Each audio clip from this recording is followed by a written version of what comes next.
Истрагата за најголемата трагедија што и се случи на Македонија се уште не е завршена, а офати 59 луѓе, полицајци, инспектори, директори од повеќе сектори, од игла до локомотива. 11 обвинители заедно со МВР влегоа сегде. И покрај ова, опозицијата жестоко обвинува за селективна истрага на истражните органи.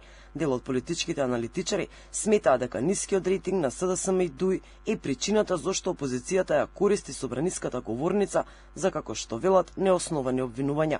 Политичкиот аналитичар Александар Ристевски вели дека опозицијата треба да му се извини на народот за сите нивни дела во изминативе години. Прво да се извинат на јавноста за сето тоа што го правеле во минатото и второ да се буквално оградат од сите носители на јавни функции за кои се има основано сомнение. За жал, мислам дека е тоа многу тешко затоа што внатре во структурите па во највисоките раководства се уште има луѓе на клучни позиции кои имаат прилично црно под ноктите. Дел од јавноста, а најмногу членови и функционери на СДСМ и ДУИ негодуваат зошто судот во Кучани и Скопје ефективните притвори ги заменија со куќни и им ги земаа пасошите на осомничените.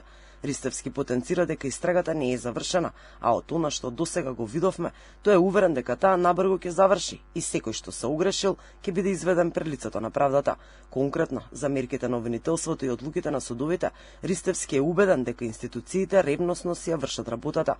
Тој потсетува дека државниот обвинител е избран во време на СДСМ и ДУИ. Сето она што јавниот обвинител и десетина обвинители кои работат на терен во Кочани, при проценките за тоа на кого ќе се изрече мерка притвор, на кого нели зголемена предпазливост и домашен притвор, кои ќе се бранат од слобода, кои воопшто ќе бидат прекинати во процесуирањето при случаите, моја предпоставка е дека тоа го одредуваат врз база на и ризиците и некакво претходно нивно делување. На претенички прашања, опозицијата обвини за наводна селективна правда и праша зошто ниту еден функционер не поднал оставка од морални причини.